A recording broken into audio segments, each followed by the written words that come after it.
apóstolos, eu sou Paulo, apóstolo de Jesus Cristo, não pela vontade dos homens, nem da carne alguma, mas da vontade de Deus. Então, ok. Depois ele registra uma oração. E em Filipenses e em Efésios, ele vai registrar a oração que ele registrou em Romanos 12. Ele vai dizer, eu vou orar pela mente de vocês, para que haja sabedoria e revelação, para que sua mente compreenda. Para os filipenses ele vai dizer para que vocês sejam descortinados dos mistérios de Deus. Paulo entendia que o que ele estava escrevendo, se fosse lido naturalmente, não ia ter o efeito necessário que precisava surgir. A ponto que aos Coríntios ele vai escrever que o homem espiritual pode discernir as coisas do Espírito. Em 2 Coríntios ele vai dizer assim que, porém, em vós há a mente de Cristo. A mente de Cristo é uma mente renovada que consegue enxergar o mandamento da forma correta. Deixa eu te fazer uma pergunta para você pensar. Se você tem a Bíblia, para que você precisa de uma revelação do Espírito? Então anota no seu coração, por favor. A revelação é para eu compreender o mandamento da forma correta. Porque sem a revelação do Espírito eu vou usar o mandamento para o meu benefício, mas com a revelação do Espírito eu vou usar o mandamento para a glória de Deus. Amém? Toda vez que você vê um crente usando a Bíblia para se proteger, fica tranquilo que ele perdeu a revelação do Espírito. Ok? Por que os fariseus oravam todos os dias para o Messias vir? E depois da oração, qual era a tarefa deles? Impedir o Messias de agir. Eles iam lá no monte e diziam, Deus, traz a sua palavra, traz-nos Messias. E o Messias estava vindo e ele dizia, por favor, Deus, vamos matar Jesus. Você entende que Jesus foi morto em nome de Deus, né?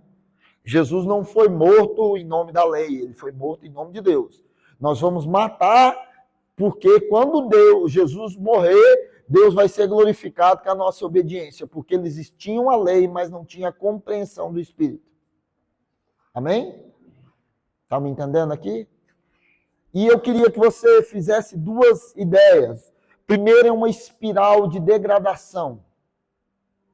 E outra é uma espiral de virtude. Existem dois caminhos. Quando Jesus ele vai exortar sobre o templo, ele vai dizer, a minha casa será chamada casa de oração a todos os povos, mas vocês fizeram ela como um covil de ladrão. Como um lugar que era para ser um lugar de oração se tornou um lugar de comércio. Por quê? Porque foi degradando. O objetivo principal não foi cumprido, era a reunião para orar. Então, o segundo objetivo secundário ia caindo, ia caindo, ia caindo, ia caindo, até que não sobrou nada. Ok? Consegue compreender? Quando a arca foi perdida por Hofni e Finéias, Eli, o sacerdote, ficou tão chocado que ele pôs o nome de seu neto, que estava nascendo naquele dia, chamado de Icabô. Foi-se a glória de Deus. Então, era um desespero. Meu Deus, a arca foi embora. Olha, o Eli, ele ficou triste quando falaram para ele, Hofni e Finéias morreram, seus dois filhos morreram num dia só, que era cumprindo a profecia que ele tinha recebido. Mas o que piora, só que o cumprimento da profecia mostra que Deus está no controle, que de alguma forma as coisas vão ficar em ordem. É o mesmo sentimento que estava quando Pedro olhou para Jesus, depois de ter negado, e Jesus estava olhando para quem? Para Pedro. Jesus não estava acusando Pedro, ele estava dando uma consciência. Ó, você errou, mas eu ainda estou no controle. Mas quando a arca saiu e foi embora,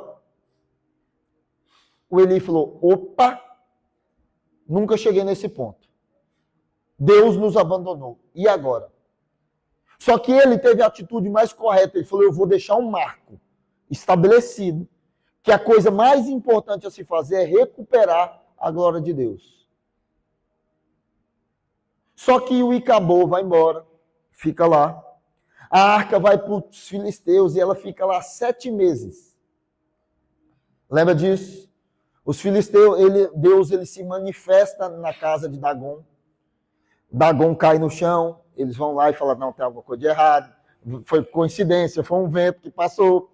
Eles levantam o Dagon toma uma porrada de novo e ele falou o seguinte, o Dagon pensou, tira esse cara daqui, pelo amor de Deus, não vai dar certo nós dois juntos. Aí ele resolveram colocar a Arca de Deus num carro, fizeram um teste, colocaram uma vaca com recém-parida e soltou a arca e a vaca e soltou os bezerros também. E a vaca, se ela seguisse a arca e não seguisse para onde os bezerros estavam, era um sinal que Deus tinha recebido a oferta deles. E eles colocam lá as hemorroidas de ouro, você lembra dessa passagem? Só que o problema é que chegou a notícia, os filisteus devolveram a arca. De quem era a principal expectativa e também a principal responsabilidade de estar lá para receber a arca? De quem? O Eli tinha morrido. Dos sacerdotes. Consegue entender? Havia um desespero. A arca de Deus foi embora. Só que se você contar 7 meses, é o período exato de todas as festas bíblicas. Elas acontecem no intervalo de 7 meses. Então ela ficou 7 meses lá. Posso te garantir, com certeza, que entre esse período, teve as festas. E uma das festas que tinha era uma festa onde o sacerdote corria o principal risco da vida, que era a festa de expiação, onde ele colocava um sininho na sua perna, pegava um incensário, entrava no Santo dos Santos, balançava o incensário até que ele não conseguisse enxergar o seu nariz, e ele ministrava ao Senhor. E se ele saísse vivo, Deus tinha perdoado ele e tinha perdoado a nação. Ok? Então, para dar certo isso, ele tinha que ter o quê? Temor no coração. Mas se a arca não tivesse lá, a festa aconteceria? Pensa comigo. Sim, só não tinha risco para quem estava fazendo a festa. Era muito mais fácil fazer para Deus sem Deus. Vamos lá? Era muito mais tranquilo fazer, porque, irmão, eu tinha que entrar lá, Jesus, me ajuda, pelo amor de Deus, não tinha Jesus, sei lá com quem ele se apegava, ele clamava, Deus, por favor, me perdoa, aquele dia foi sem querer, porque se der errado, eu vou morrer. Então, o que sustentava aquilo não era a festa, era o temor. E se Deus for embora, eu não preciso de temor. Eu só preciso fazer. É nesse estágio, quando o temor vai embora, que a casa de oração se torna um comércio para ladrão. Deixa eu colocar uma pulga, um cachorrinho, assim, um pincher, na sua cabeça. Quando você entrar aqui e sentir que esse lugar é normal, já era. Se você perder a consciência de culto de um lugar, ok? Porque eu tenho mais temor. Amém? Você sabe, todo mundo aqui já me conhece, né? Você vem de bobo. Você sabe o jeito que eu falo. É porque você sabe que eu não vou.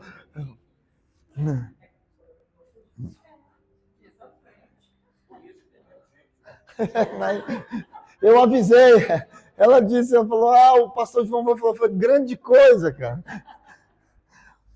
Entende? Vamos lá. Agora nós vamos para o segundo estágio.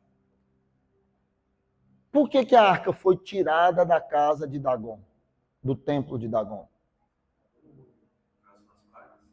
Porque Deus estava se manifestando, concorda? Você sabe para onde que ela foi depois?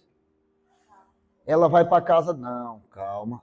Ela vai ficar 20 anos na casa de um homem. Abiatar. 20 anos. Você sabe o que Abiatar trabalhava? Com o que Abiatar fazia? O que ele era na vida? Ele era sacerdote. E ela ficou 20 anos na casa de Abiatar e não aconteceu nada. Isso não te deixa preocupado do Deus de Israel ter se manifestado na casa do ímpio, mas na casa do pastor ele não ter feito nada? Falta temor. Falta temor. O ímpio não queria servi-lo, mas temia. Nós queremos servi-lo, mas não queremos. Amém? Essa é a espiral da degradação. É o lugar onde eu tenho uma obrigação. E eu respondo abaixo. E respondo cada vez abaixo. A ponto que Jesus disse para ele, ó, por causa da tradição, vocês anulam o mandamento. Porque cada vez que eu não respondia ao que Deus tinha feito, eu criava um estágio inferior de relacionamento. Amém? É essa consciência que precisa entrar num lugar de resposta, de pensar, peraí, deixa eu te dizer uma coisa, a lei, fala comigo, a lei é o lugar de discernimento médio. Quem ficou abaixo da lei está reprovado. Quem ficou na lei tirou a média. Mas o problema é Jesus. Eu já disse para vocês, e vou repetir, que a Bíblia era um livro bem legal se não tivesse Jesus. Porque com Jesus as coisas ficam muito difíceis. Porque ele diz, ó, se a vossa justiça não exceder, e muito, a dos fariseus. Mas vamos pensar, pensa comigo aqui. Se eu fizer tudo o que eu fui mandado, a Bíblia chama eu de? Não, ela chama de inútil. Lucas vai escrever dizendo, ó, vós, depois de fazerem tudo que foi mandado, dizeis, sou servo inútil. Eu acabei de dar um choque no você, porque você acabou de achar que quando você desse conta de obedecer tudo que foi mandado, você tinha tirado nota 10, né? Mas eu estou renovando a sua mente. Se você fizer tudo o que foi mandado, você tirou 5. Porque os outros 5 estão na outra espiral, não é degradação. Primeiro eu faço tudo o que foi mandado, depois eu faço tudo o que eu vi que tinha para fazer, e depois faço tudo o que o meu coração desejou dar para ele. É essa a espiral. Você lembra do profeta Eliseu, que recebeu na sua casa o rei Ezequias? E ele mandou para o rei e disse assim, ó, abre a janela, abriu a janela, pega as flechas. Ele pegou as flechas, ele ensinou a atirar, falou, agora atira que essa é a flecha da vitória do Senhor. E o rei Ezequias foi lá e atirou 3 flechas. E o profeta fez, pelo amor de Deus, eu não te disse um número, mas se tem 7 flechas aí, você tinha que atirar quantas? Porque existe um estágio superior à obediência chamado voluntariedade.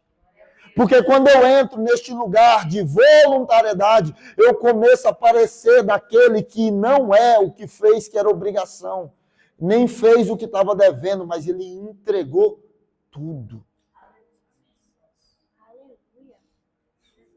Vamos entrar na dinâmica mais comum, falar um pouquinho, só bem rápido, de dinheiro. Qual é a única oferta que chamou a atenção de Jesus em toda a Bíblia?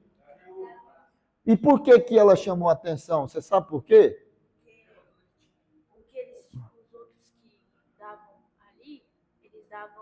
Tudo que sobrava. E ela deu tudo que tinha, mas olha que legal, viúva não pagava. 2 tipos de gente era livre de imposto. Os órfãos e as viúvas. E a viúva entendeu, eu não quero estar livre da obrigação. Eu sou voluntária no servir. Foi isso que foi. Isso me chama. Está entendendo? Porque na consciência do Senhor, que renova a mente, Eu não estou recebendo um pagamento pelas boas coisas que eu fiz. Deixa eu te dizer uma coisa, eu quero te ensinar uma paradinha para você ir bem. Não quero que você ande no lugar de colheita. Eu quero que você ande no lugar de abundância. Eu estava comentando com os meninos algo que bem legal. Que dia que Adão foi criado? Hã? Não, que quinto? No sexto dia. Ele foi criado no sexto dia, ok? E o que aconteceu logo depois dele ser criado? No próximo dia. Ele foi feito hoje. Qual é o próximo dia?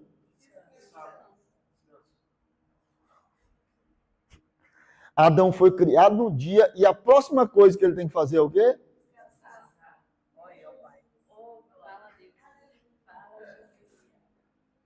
Vamos lá. Aí, beleza. Foi o próximo dia, o 8º dia. O que ele tinha que fazer? Colher. Cultivar o jardim era colher as frutas. Criado, descansou, colheu, para depois fazer.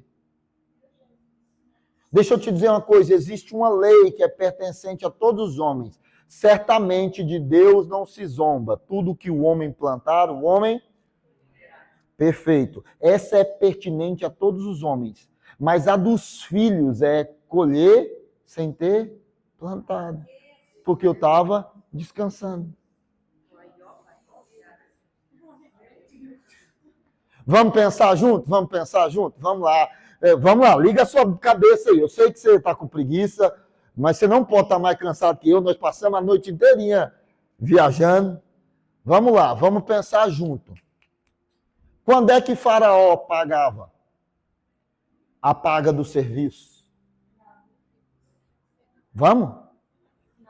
Quando acabava o dia, então ele trabalhava para... Mas o maná chegava a que hora? Por quê? Por quê? Por quê? Porque eu estou trabalhando no crédito. O Senhor está financiando. Eu não estou fazendo porque o Senhor vai dar, eu estou fazendo. Ah, não, vamos, gente. Está entendendo? E por que eu não acessei, João? Porque você não descansou.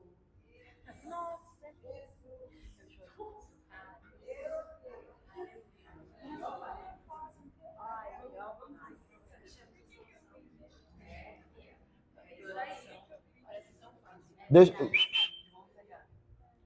que é descansar? É ter uma confiança que Deus está no controle. O que Deus está fazendo? O que é descansar? Eu tenho a certeza que Deus está no controle. Eu entrei no lugar que a minha resposta é dizer, o que você vai fazer agora, Adão? Vou comer. Mas Adão, você ainda não produziu nada. Perfeito, mas meu pai já produziu tudo. Você está entendendo? É essa consciência que faz. E por que escuta, quem que foi usado por Deus para tirar Israel do Egito? Perfeito. E Moisés foi escravo quantos dias? Porque enquanto eles pensassem como escravos, eles não podiam ser libertos. Deus não relaciona com a mentalidade de escravo. Por isso que Deus pegou Moisés e falou, Moisés, você precisa ter uma mentalidade de rei. Pô. Eu vou te esconder, você vai aprender com o faraó, porque você vai pensar como rei. Você está entendendo? Por isso o povo reclamava, está faltando carne, está faltando comida, e o Moisés nunca reclamou que estava faltando nada, porque por Moisés não faltava nada. Você está entendendo? Por favor, acione o seu espírito para andar num lugar de abundância. Quem está fazendo as coisas é o Senhor. Começa a olhar para as coisas e dizer, cadê a resposta disso?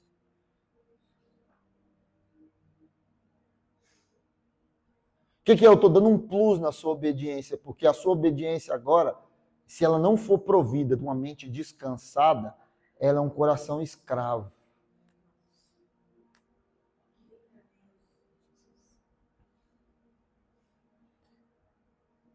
Quando o israelita era escravizado, todas as vezes, filha, Deus procurava alguém que não pensava como escravo.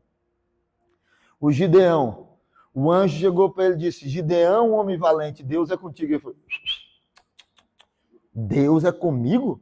Se fosse comigo, eu não estava do jeito que estou. Eu conheço Deus. O resultado que as coisas estão como está é porque Deus não é comigo. O anjo falou: achamos o cara que consegue pensar na mentalidade correta. Porque se ele tivesse abraçado e falado assim, não, realmente Deus está comigo, aleluia. Mas ele falou, não. Se o Senhor entrou, as coisas não podem ficar como estão.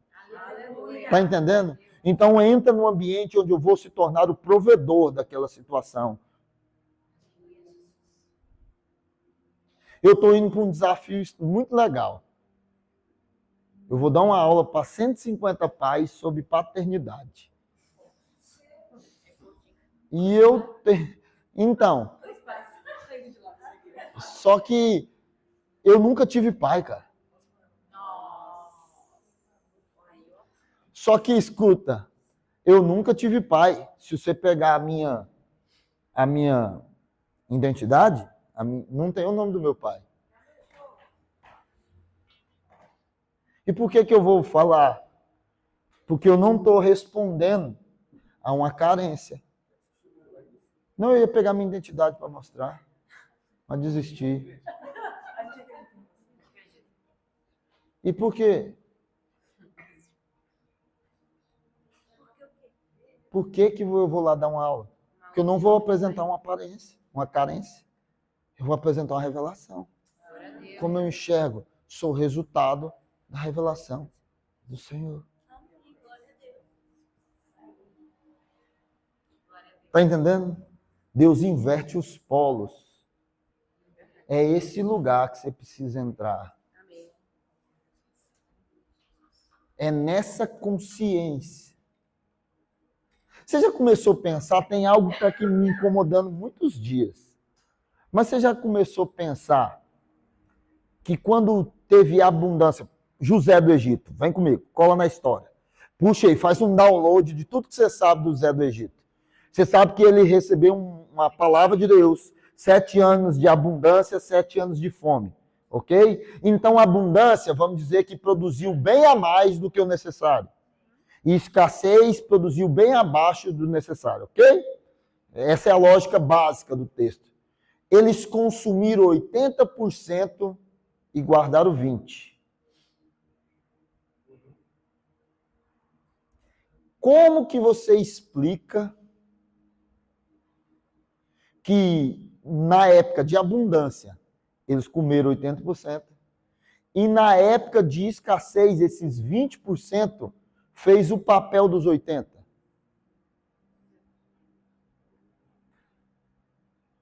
Você nunca entendeu? Eu vou te explicar. Eu também não sabia, até Jesus me contar. Eu peguei e falei, me ensina esse segredo aqui. Qual foi a única terra, Camila, que José não comprou para Faraó? De quem? Ah, se você gostasse de Bíblia, você ia dar um crente bom, viu? Qual foi a única terra, Conrado? Por que ele não comprou de sacerdote? Acha esse texto lá. É Gênesis 49, por aí. Não, 49 não, 47. Você é crente, acha. Mas para que serve um sacerdote? Para te abençoar. Então a Bíblia diz que ele pegava a parte do sacerdote, entregava para o sacerdote e fazia com que aqueles que tinham sobrado fizesse o papel do que tudo que ele precisava. Por que o José não comprou a terra do sacerdote? Porque ele acreditava no sacerdote? Não, porque ele acreditava no princípio. Ele disse, Faraó, você tem um pastor na sua vida? Tem. Deixa eu te ensinar então aqui o seguinte, nós vamos entregar a porção deles Ele vai abençoar a gente e a gente vai pegar esse aqui e vai abastecer o mundo inteiro com 20% do que 80% do que tinha, não tinha bênção, não fazia. Acha aí. Somente a terra dos sacerdotes não a comprou ele, pois os sacerdotes tinham porção de Faraó, e eles comiam a sua porção que o Faraó lhes tinha dado. Por isso não venderam a sua terra. Amém? Qual é a consciência? Andar num lugar de abundância. Se você não mudar a sua mentalidade, você vai estar sempre caçando a regrinha. Será que eu obedeci? Para você entender a lógica bem básica. A escola que meu filho estuda, Israel, eu pego bem firme com ele nos estudos. E agora mesmo a gente teve uma coisa bem legal. Ele tem 11 matérias no colégio e ele não tirou menos de 9 em nenhuma delas. Porque a média da escola é 7. Eu falei para ele, mas a minha média é 9. E nenhuma vez que ele alcançar a minha média, ele vai ficar devendo para o colégio. Está entendendo o que eu estou te falando? Quem está lutando para tirar 10, os 5 não é o problema. Você está entendendo? Você não está lutando para alcançar a média, você está lutando para tirar 10. Então, por que eu estou desenvolvendo um espiral? Eu faço o que é obrigado. Depois eu faço tudo o que eu consigo. Até que eu posso fazer o que eu não consigo. Você sabe, a epístola de Paulo aos Gálatas me chama a atenção um tipo de gente, que são os da Macedônia. E eu tenho uma tristeza porque Paulo escreveu uma carta para eles, só que se perdeu. A carta de Paulo aos macedônios se perdeu. Ninguém sabe onde foi parar. Até falei com Jesus, se o senhor quiser que eu ache, estou disponível. Entende? Mas Paulo diz, olha, lá na Macedônia, eles são os mais pobres da Ásia. E lá eles foram os mais generosos comigo. Eu fiquei pensando e fiz uma conta. Posso estar equivocado, mas o próximo imperador, na dinâmica que eu encontrei, foi da Macedônia, que foi Júlio César I. A consciência. Talvez é porque você não entende de Império Romano, mas quando o imperador saía de um lugar, aquele lugar era investido de todos os recursos do reino. O mais pobre, muito provavelmente, se tornou mais desenvolvido. O que eu estou te falando? Se enquanto você estiver lutando na regra básica da vida, você vai estar disputando com gente mais capacitada. Eu acho muito legal que os meus filhos não chegam para mim perguntando se eu tenho dinheiro. Eles perguntam, chegam para mim dizendo o que eles querem. Nunca perguntou, pai, se eu tenho dinheiro, posso comprar alguma coisa? Ele diz, pai, eu quero. Esses dias meu terceiro filho, o Benoit, pegou uma balinha fine daquela e disse assim para mim, pai, eu quero esse. E eu falei, não, eu estou sem dinheiro. Ele disse, mas... E eu pensei, caramba. E hoje eu estava orando de tarde e me veio isso na memória. Ele falou, ok, você é limitado, eu não. Você não conseguia atender ele, mas quando é que eu não posso te atender? Quando Jesus comparou a nossa vida, ele diz bem assim, sobre os lírios do campo. Lembra disso? Que não plantam, nem colhem, nem ajuntam em celeiros. Mas nem Salomão, em toda a sua glória. Você sabe quem era Salomão? Está entendendo o que eu estou te falando? No reino de Deus é um estágio de não ter onde reclinar a cabeça e ter uma roupa que o rei nunca teve. É esses dois lugares. Porque eu preciso experimentar a dependência total. e a obediência total. Está entendendo? A dependência total é, meu Deus, o que eu vou comer amanhã? A obediência total é, Senhor, quem eu preciso alimentar amanhã? Está entendendo? O que eu estou te falando? É uma estação que o Senhor quer mudar em nós, de um lugar de generosidade, onde eu não estou mais para ser provido. Eu entrei no lugar para provisão. Está entendendo? Eu tenho na minha cabeça uma heresia muito particular sobre os 5 pães e 12 peixes. Ai, mas... Não, 5 pães... Não. 5 pães e 2 peixes. Tá bom. Não, mas... Porque assim, vamos pensar? Sobraram 12 cestos. E o texto seguinte, Jesus vira para os apóstolos e diz assim, cuidado com o fermento dos fariseus. E os apóstolos viram um para os outros e dizem assim, é porque nós não trouxemos pão, nós não fizemos reserva com o que ele tinha multiplicado. Meu Deus, eles associaram logo com a parábola dos talentos. Nós não guardamos aqui, e agora nós estamos contaminados com o fermento dos fariseus. E Jesus diz, não é nada disso. Mas o ponto importante dessa parábola é, se sobrou 12 cestos cheios, quem ficou?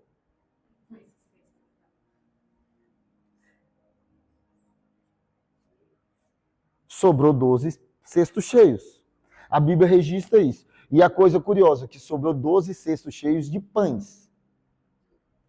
Por que não sobrou peixe? Hã? Porque peixe fede? Não, né, filha? E só fede peixe de rio, de mar, não, tá? Porque ele é salgado. Prende aí que João é cultura. Tá, escuta. Fede para você, para quem gosta de bacalhau. Mas escuta, não sobrou, vamos lá, não sobrou peixe, porque peixe é o símbolo nosso. E pão é ele. Quando ele está multiplicando, sobra dele. Não sobra. Mas vamos pensar, quem ficou com os 12 cestos? Não, eles não levaram. E eles não tinham direito para levar, gente. Vamos pensar. Vamos lá, Gálatas 5, 6. Tudo que o homem plantar, certamente... Quem que deu os pães? Quem? Quem que ficou com os cestos?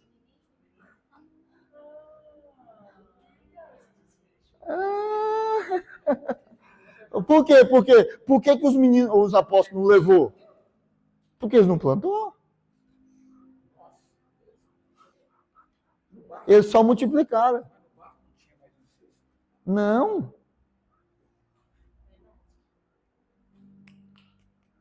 Por que os apóstolos não levou? Quem que ficou com aquilo? Eu fico imaginando o menino contando, pai, eu peguei os pão que nós tínhamos e dei para Jesus. E o pai fazendo...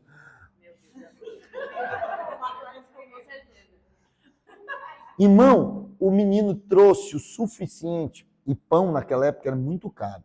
Ele trouxe o suficiente para uns 4 meses de trabalho. Mas ele voltou com a padaria montada.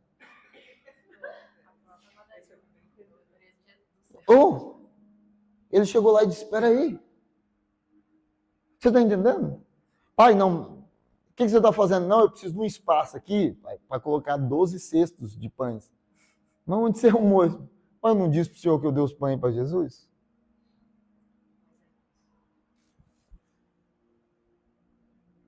Tem coisas que ficam abertas à nossa imaginação. Na minha cabeça, a viúva de Naim é a mesma viúva que deu as 2 moedas. Porque elas estão muito próximas no texto. Jesus termina de contar a parábola da viúva, exorta a obediência, sai e encontra a viúva de Naim. Mas o que me chama a atenção de pensar nisso são as 2 moedas. Porque aquele imposto era um imposto anual do templo. Pagava a moeda e garantia que você podia frequentar o ano inteiro o templo. A viúva era isenta. Só que ela deu duas, ela pagou dela e de mais alguém. Por isso que me faz pensar que é a mesma viúva de Naim, porque ela pagou dela e pagou do menino. Ela falou, não aceito que meu menino vai morrer. E saiu para enterrar. E Jesus encontra, não, meu amigo, esse cara aí, está escrito que esse ano ele tem que frequentar o templo. Está entendendo? Viaja comigo. Compra o seu barquinho e entra na Bíblia. Você deixa a Bíblia mais legal. Obrigado. Mas existe uma espiral onde eu olho para a necessidade com a mente do Espírito e não de ser suprido, mas de tornar resolução. A mente dos apóstolos, Jesus está vindo aí, que nós vamos dar para ele. A mente da multidão é Jesus está vindo aí, o que ele vai dar para nós. Está entendendo?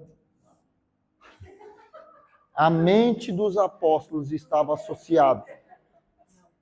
Deus está fazendo e eu quero fazer junto.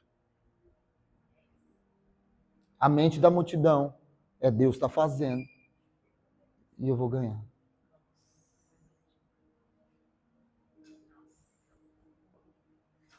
Porque vamos pensar quantas ofertas Adão deu. A Bíblia não registra nenhuma. A Bíblia não registra nenhuma oferta. Mas como é que os filhos de Adão sabiam que tinha que ofertar?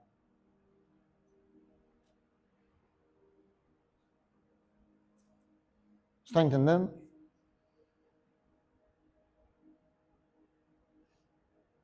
Como que essa consciência estava presente nele? Se você não tiver uma mentalidade de entrar no lugar e falar, Deus, eu quero a mente do Espírito.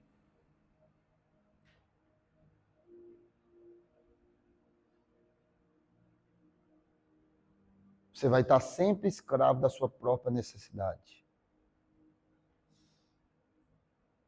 Mas se você entrar na mente do Espírito, você está se tornando provisão. Uma fonte. Você vai ser uma fonte. E do seu interior fluirão rios de água viva. Sabe para quem que ele falou isso?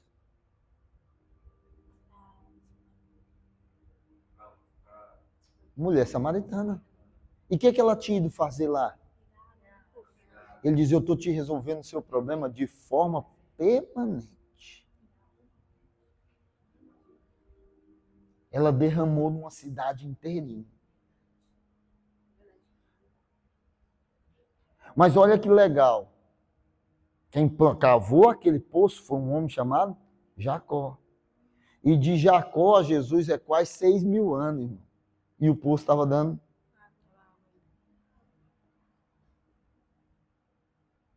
Fala comigo, revelação. Revelação. Para compreender o mandamento da forma correta. O maior exemplo disso nas escrituras é o sábado. Os caras falavam, não é possível que ele vai curar no sábado. E ele falava, graças a Deus o sábado chegou, é o dia de curar. Jesus não estava provocando para desobedecer o mandamento. Jesus estava mostrando como obedecia o mandamento. Está entendendo? Você precisa entrar nesse lugar e dizer assim, eu quero compreender como isso aqui dá efeito. Sabe aquele texto na Bíblia que você tem vontade de se cumprir na sua vida, mas não deu certo ainda? Porque sua expectativa sobre o texto está errada. Começa a dizer, Deus, como isso aqui é verdade?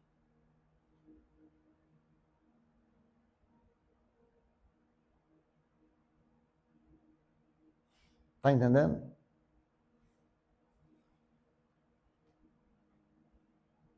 ter essa consciência.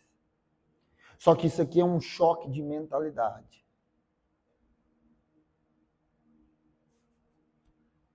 Quando Abraão mentiu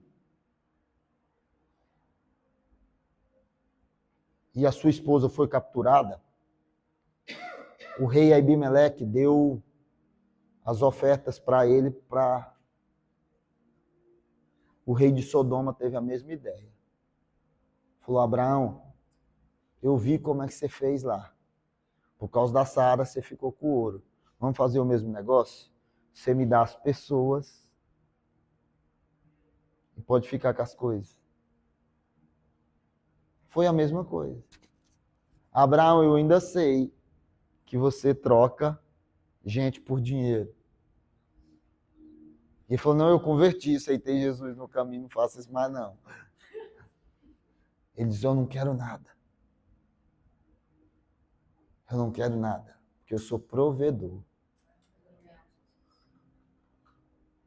Essa mente vai posicionar você a romper no espírito.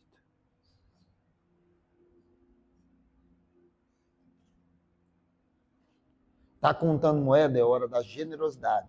Está contando milhão, é hora da obediência.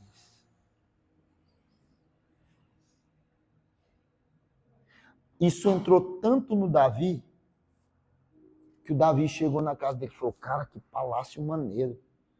Deu uma olhada e falou: nossa, onde que Deus está morando? E ele teve uma ideia que assustou Deus. Ele disse o seguinte: chama os arquitetos. Eu quero assim, assim, assim. Chamou o representante de Deus na época, o Natan, pôs o PowerPoint e disse: ô Natan, vai ser assim, ó, pá, pá, pá. O Natan falou: uau, vai dar um upgrade. O Natan foi apresentar o projeto e falou: Deus, você ouviu tanto que ficou bom? Não. Deus falou: ó, não, Davi, não quer não. Depois voltou e falou: não, vamos organizar aqui. Por que podia? Você não tem ideia que Deus olhou, Davi olhou para algo que Moisés tinha feito e pensou que estava arcaico. E Deus não achou ruim, porque saiu de um coração voluntário, generoso.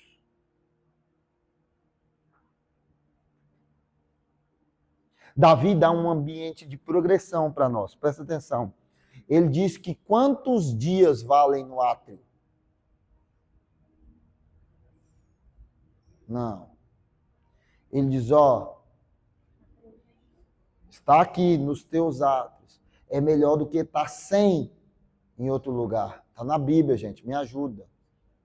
Fala comigo: lê a Bíblia, faça uma oração. Pelo amor de Deus, lembra? Então aqui no átrio, ele trocava 100 dias por um dia aqui. Significava que se ele fosse viver 80 anos, ele estava disponível a passar 3 dias no átrio e viver só 79. De passar um mês no átrio e viver... Não, só 100. É 1000? Ah, beleza. Tá, 1000. Fica pior a conta. Fica pior a conta. Tá, mano. Fica pior a conta. Ele troca 3 anos por um dia. Ok? Só que ele não fala nada do santo lugar, mas ele diz que num lugar, ele continua dizendo, porque a Salmo 68 diz: a tua graça é melhor do que a vida. Mas para Davi, a graça representa o Santíssimo. O que ele está dizendo? Aqui, neste lugar, eu estou disponível por um dia eu troco 3 anos de vida. Mas se eu conseguir chegar lá, por um dia eu troco a vida inteira. Essa é a consciência que Davi tinha de ir aproximando. Eu vou chegar mais, e vou entrar mais, e vou entrar mais. Essa é a espiral da graça que me faz crescer.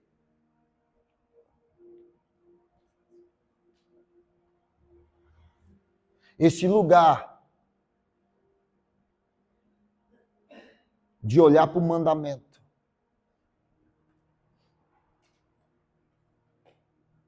É uma coisa tão legal que a única pessoa que Deus pede o segundo boi na Bíblia é para Gideão.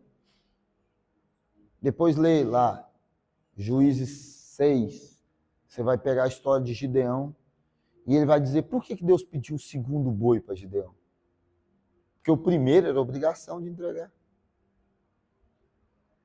Não é o primeiro nascido? Não era obrigação? Ele falou, Gideão, deixa eu te ensinar uma coisa. Você vai sair da obediência e vai entrar na voluntariedade.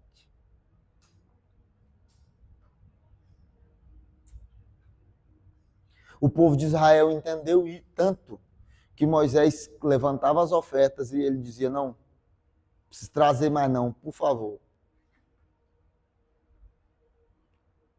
No tempo de Davi gerou um problema cambial, que a prata não valia nada. E o ouro tinha pouco valor, porque era tanto. Está entendendo o que eu estou te falando? É no lugar de consciência no Espírito. O que eu estou te dizendo? Se o Senhor começar a te cobrar, passa um tempo comigo. Você falou, eu passo e vou dar mais um além. Me entrega mais um pouco. Eu vou te dar isso. Eu vou te dar o que eu trouxe do meu coração.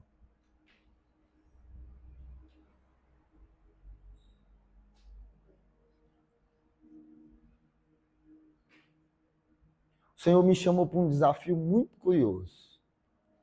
Eu estou debaixo de uma palavra de Deus, eu não te estimulo a fazer. Eu estou todos os meses, 3 dias de jejum seco. É infernalmente difícil.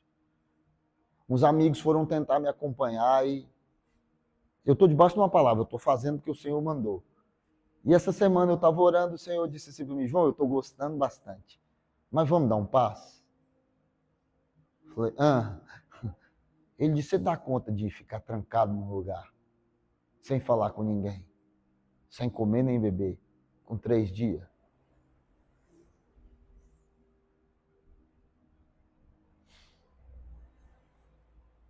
Eu falei, Jesus, é difícil, né? Ele diz, o Moisés dava conta. Eu falei, eu não posso amar ele menos do que eu amava o Moisés. Melhor, eu não posso amar ele menos do que o Moisés amava. Eu falei, vou tentar, Jesus. E vou entrar para esse lugar. Vou morder a lâmpada, Eu que sou inquieto até a unha, cara. Mas você tem coragem de ir além? E o pior de tudo, que eu vou jejuar 3 dias todo mês e eu tenho que dar uma oferta de R$400 para me poder jejuar. Como eu sou bem estranho, eu fiz a conta. Vão dar 12. 12 vezes 3 dá 36. 36 dias. O dízimo do ano. O ano tem 365. E eu vou dar R$4.800 para ficar 36 dias sem comer.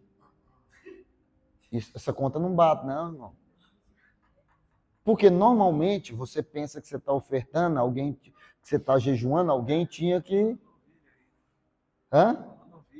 Então, e eu pensei assim, Senhor, eu estou jejuando, e eu que tenho que dar oferta?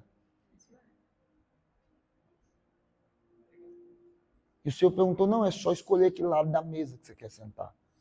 Da multidão ou dos apóstolos.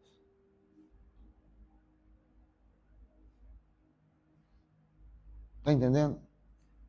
A cobrança sobre você é segundo a responsabilidade que ele te confiou.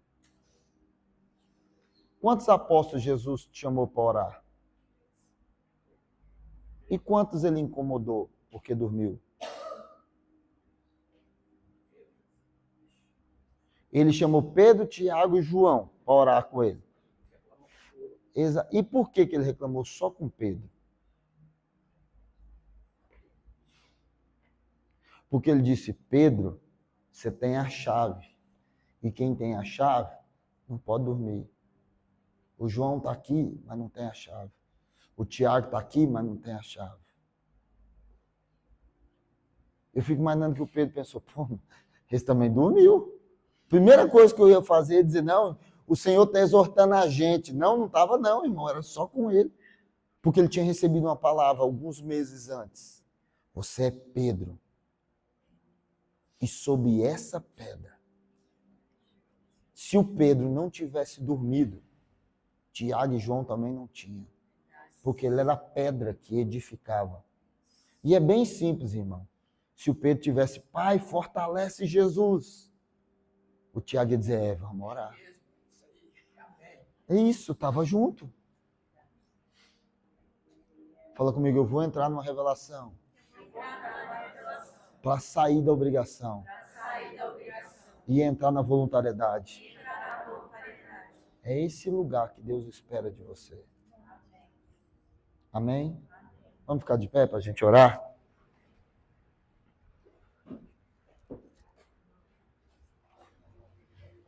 Eu tenho que dar uma aula agorinha. Eu estou com umas coisas curiosas, né? Eu não falo nem o idioma, nem português, eu sou bem letrado. Né? E eu estou dando uma aula toda quarta-feira para uns irmãos da Sul-América. Terça-feira eu dou aula na mentoria nossa de 4 anos já. E hoje eu fui escalado para substituir o meu pastor num curso que ele dá. Então, vocês orem por mim, que hoje, quando eu deitar para dormir, irmão, eu vou juntar aquele colchão com toda a minha força. E vou dormir assim até o colchão falar, você pode levantar já deu a minha cota.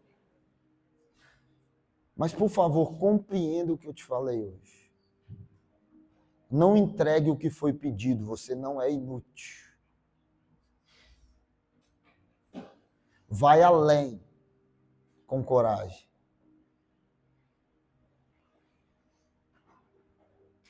A obediência deixa marcas, a voluntariedade deixa um legado.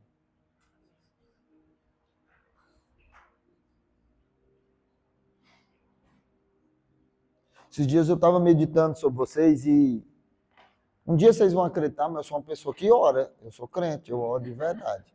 Todo dia, de verdade. Tem muitos anos que no mínimo 1 hora por dia eu fico com Jesus. E eu estava pensando, rapaz, depois da minha comunidade local, a igreja que eu mais prego é aqui. Então, se vocês não prestarem, eu estou com problema, viu? Fala, não, Jesus, ó. Então eu oro. Quando eu penso assim que vai dar ruim, eu digo, Jesus, leva. Tá bonzinho. Morrer crente vai ser uma maravilha, Jesus. Olha. Você não sabia a história do pescador, não? O cara estava pescando, aí ele viu um homem acenando na beira do barranco. Ele parou para dar uma carona. O cara entrou com ele. Quando chegou na metade do rio que ele estava atravessando, o cara sacou uma arma e falou, é um assalto. O pescador, muito astuto, muito hábil, balançou o barco e o cara caiu dentro da água. E o cara estava afogando, ele puxou o cara pela cabeça e falou, aceita Jesus. O cara dizia, não. Ele aí tirava, aceita Jesus Cristo. Ele falou, não. Aceita Jesus Cristo. Ele falou, beleza, aceita. Não, agora você pode ir. Então, agora você está salvo. Então, essa é a dinâmica do Senhor, entendeu? Vamos orar? Sai da obediência e entra na voluntariedade. Mas não a voluntariedade de fazer o que eu quero. Escute, isso aqui é importante. Não é a voluntariedade de fazer o que eu quero. Essa é a voluntariedade dos ímpios. É a voluntariedade de fazer além do que foi pedido. Não é um tom abaixo. Amém? Vamos orar?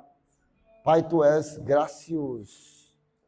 e o seu espírito de vida nos ajude em todos os momentos.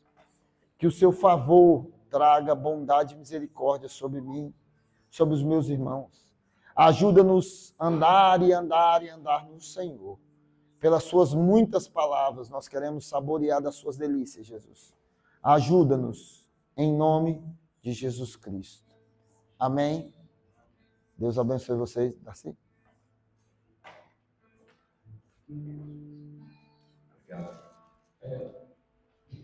Obrigado.